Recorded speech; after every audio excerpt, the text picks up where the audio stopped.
The EMF reader's going off. Joyce!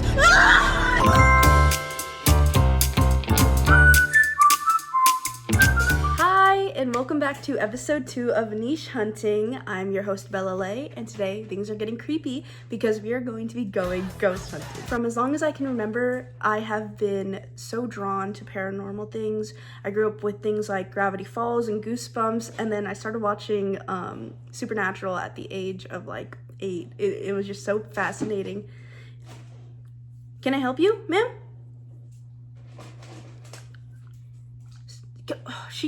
Okay, I'm not even gonna get into that. So I posted on my school's version of Reddit looking for ghost hunters or suggestions on where to visit. My friend and I want to go ghost hunting and need some places in the area to check out. Also open to people who want to join. I'm not sure if Tarleton has like a weird aura that attracts people like me who like the paranormal, but a bunch of people replied and they were very helpful. It's really cool. We even got someone who wanted to tag along who had like an EMF reader and a spirit box, which is crazy. Like there's professional ghost hunters at Tarleton. But yeah, most people either backed out or something else came up, and we'll get into that later. For now, let's get into the history of McDowell Hole. I want to preface this by saying that everything happened in like the mid 1800s to the early 1900s. So while these stories are based on true facts, they're not going to be 100% accurate. Take everything with a grain of salt, and if you have any other comments to add, please be sure to comment them, and I'm going to add them to a pinned comment. Just in case anyone else is really interested in this and wants to know more. This first story is pretty short. It takes place in 1855. Texas Scouts were in Erath County looking for a group of raiding Comanches. When they were at a watering hole, they were alerted by a large puff of smoke. So obviously they went to investigate, and they unfortunately found the bodies of a young couple as well as their toddler and infant. The details of their deaths were very, very gruesome, but I will leave a link in the description if you want to know more about the story. The Scouts then buried the bodies of the young family near the water hole they were at earlier. This watering hole would later be known as McDowell Hole, named after Jim McDowell. So there have been many sightings of the family either together or separately. The most common is the mother and an infant, but that might be confused with the later story we're about to get into. Again, their whole story is in a link in the description. This is going to be a pretty long one. The most common story of McDowell Hole is that of the Papworths. So in 1860, Charlie and Jenny Papworth, along with their newborn son, moved onto the property of Jim McDowell, who's actually Charlie Papworth's cousin or uncle. I've seen different articles saying different things, so I'm not really sure. Again, if you know, please comment down below. A few years after moving near McDowell Hole, the Papworths actually welcomed their second child, and I'm not sure if it's a boy or a girl because, again, articles said different things. Fortunately, around the same time the child was born, Charlie Papworth got a letter that his parents had died and he needed to go claim their property, but he had to travel 200 miles to the nearest train in order to receive this property. And so this being in the 1800s, that took some time. He had to take his wagon. Before he left though, Charlie and his wife Jenny agreed that she would spend the day doing their chores, and then at night she'd either sleep at the McDowells, with Jim McDowell and his wife and children, or the Keiths, who were another close neighbor slash friend. Because at the time there were thieves in the area, they would steal cattle and horses and take care of anyone who was in the way. Take care. It was the Wild West. Unfortunately, one day not too long after Charlie had left, I think it was around a month after his departure, if that shows you how long travel took back then. So, like I said, one day, Mrs. Dow and Mrs. Keith realized that neither Jenny or the children had come to either of their cottages, and they were rightfully concerned. So they made their way to the Papworths, and they found nothing at first. And when they were downstairs, they heard like the sobs of a child. They found the 5-year-old son, Temple.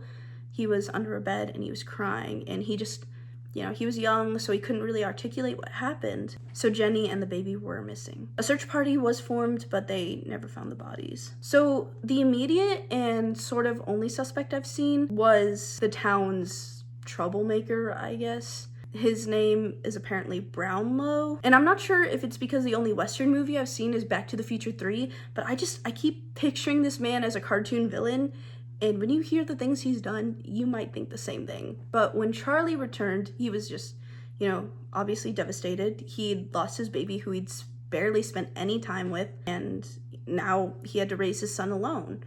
And either due to the fear of being caught or just being stupid and evil, Brownlow began to spread rumors that Charlie was a horse thief and cattle rustler. And, back then, the extent of the law wasn't as vast as it is now. And for some reason, around half a dozen men believed Brownlow, who pointed the finger at quite a number of innocent men.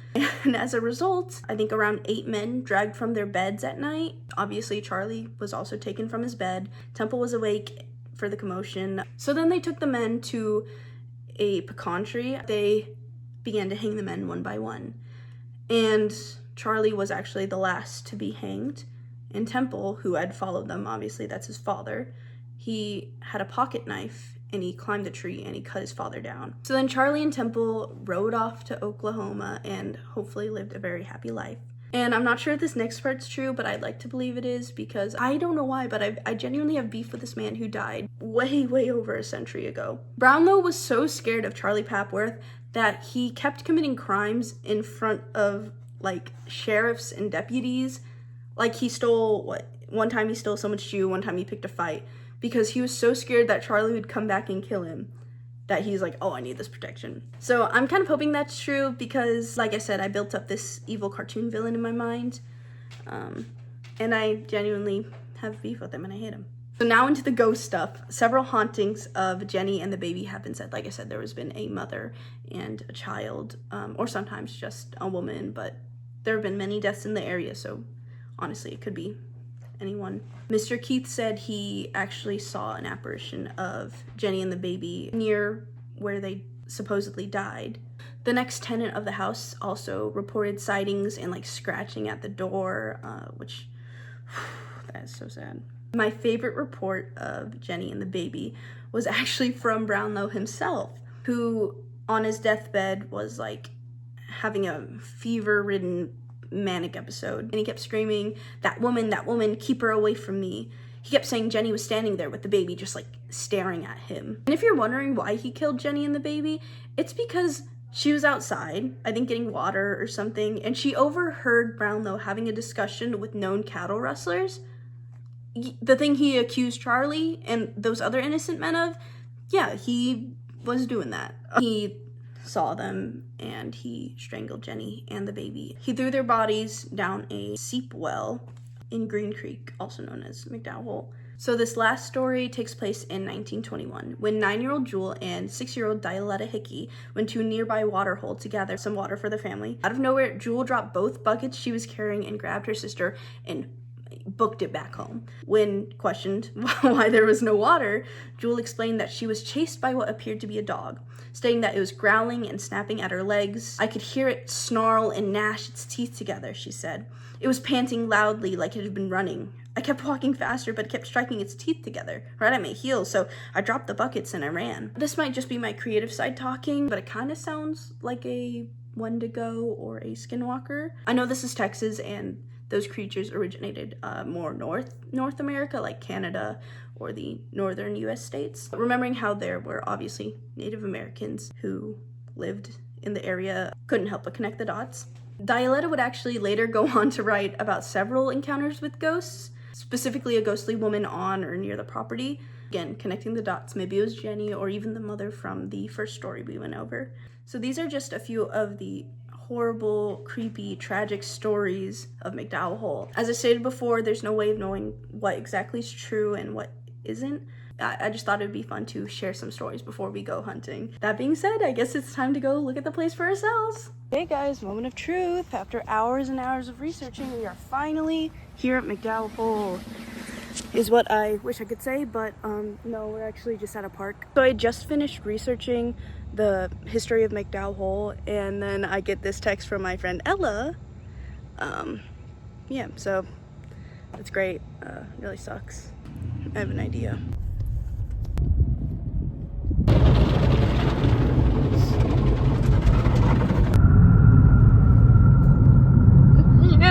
Can you even see me? Yeah.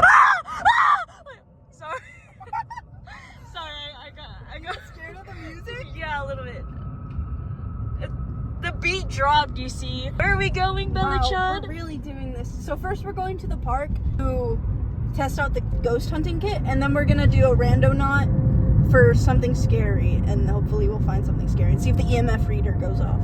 Cool. Oh, I guess there's a graveyard right here. Oh! I'm Coyote Pearson. And we're about to enter that way! No, it's this way. Okay, stay here. Don't leave me alone! What's up, YouTube? Okay, well, first of all, I have protection. This is the EMF reader. EMF reader. I guess you just press it down. This is just like Phasmophobia. Can I sing copyrighted music? Sure. Sure. Every time that you leave, I fear that your truck flips or crashes. What does truck this mean? Your truck flips. Oh, you just hope this guy doesn't have a truck, or? We're scared of him being truckless. It's supposed to be like it sees blood and crap. Whoa. So should we cut ourselves and see if it like? I was about to say, so if I'm on my period. It's disgusting. That actually made me really uncomfortable. Okay, I'm gonna look. Oh shit. Oh no. Bella, what do we do? Oh no. Okay. No! They're gonna kill. Hey. We have to last until 5 a.m. and our battery's at like 80%, so. Did you hear that? Oh my gosh, we're in Minecraft We're right about now. to enter. Are we gonna see an FBA right now? Tonight, you are catching an FBA. Oh my god. I thought I saw eyes. I got scared. Is this bush scary? Is bush scary, guys? Did you ever like have like the haunted swing set in like your school and people would claim that like it would swing by itself really high? No, but we had a haunted bathroom. Oh. Here we go! Here we go! What is this? Are we supposed to be back here? I feel like we Oh should. my god! It's a spider! Oh, oh my gosh. Oh! Shit! Oh! I was supposed to turn in there. Oh. It's literally just a plant. Maybe all these men are evil. Oh. It's blinking. Oh. Belly shot. Ooh.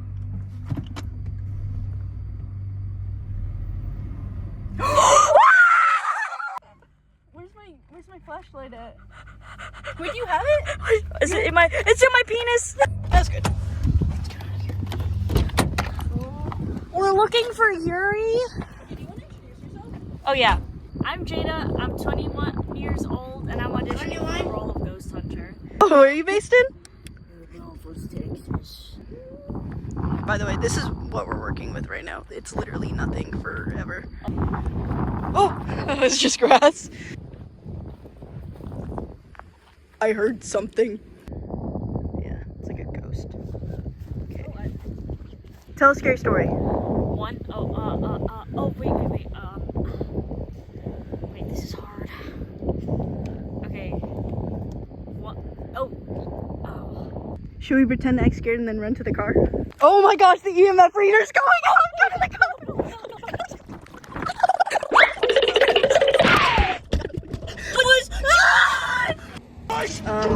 Jada, what did you learn on our feet today?